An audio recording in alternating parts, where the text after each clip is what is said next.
যুক্তরাজ্যের ভারত প্রশান্ত মহাসাগর বিষয়ক পররাষ্ট্র প্রতিমন্ত্রী ক্যাথরিন ওয়েস্ট বলেছেন, বাংলাদেশের গণতান্ত্রিক ভবিষ্যৎ যাত্রায় প্রফেসর ডক্টর মোহাম্মদ ইউনূসের ভিশনের দিকে তাকিয়ে আছে যুক্তরাজ্য।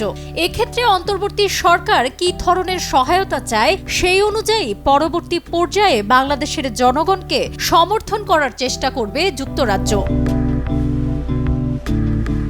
রোববার পররাষ্ট্র মন্ত্রণালয়ের পররাষ্ট্র বিষয়ক উপদেষ্টা মোহাম্মদ তৌহিদ হোসেনের সঙ্গে বৈঠক শেষে সাংবাদিকদের এক প্রশ্নের জবাবে একথা বলেন যুক্তরাজ্যের এই প্রতিমন্ত্রী। ক্যাথরিন ওয়েস্ট তার বক্তব্যে রাজনৈতিক সমঝোতার কথা উল্লেখ করেন। এ পরিপ্রেক্ষিতে দেশের সব রাজনৈতিক দলের সমান সুযোগ পাওয়ার বিষয়ে প্রশ্ন করেন একজন সাংবাদিক। জবাবে ক্যাথরিন জানান, অবশ্যই আমরা আশা করি প্রফেসর ইউনূস বাংলাদেশের গণতান্ত্রিক ভবিষ্যৎ নিয়ে তার দৃষ্টিভঙ্গি প্রকাশ করবেন আর সেটি উন্মোচিত হবে।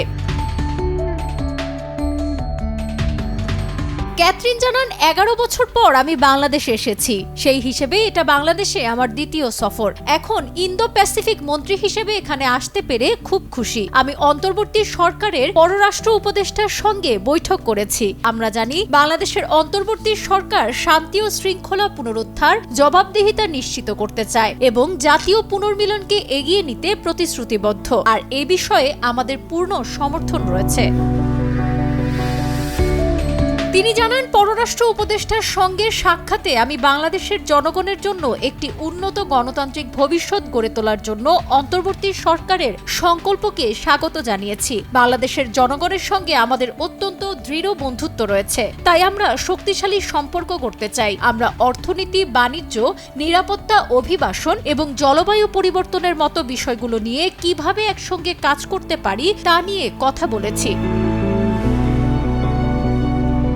যুক্তরাজ্যে অবস্থানরত বিএনপির ভারপ্রাপ্ত চেয়ারম্যান তারেক রহমানের দেশে ফেরা নিয়ে বৈঠকে কোনো আলোচনা হয়েছে কিনা জানতে চাইলে তিনি বলেন, আমরা পৃথক কোনো বিষয় নিয়ে আলোচনা করিনি, তবে আমরা সরকারকে সমর্থন করতে চাই, কারণ এখন একটা ক্রান্তিকাল চলছে। আমরা অন্তর্বর্তী সরকার যে সমস্ত কাজ করছে তাকেই সমর্থন করতে চাই।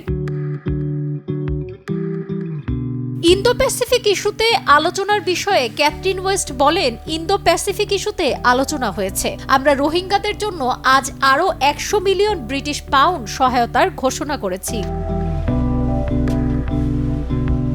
সাবরিনা কাজী, কালের কণ্ঠ।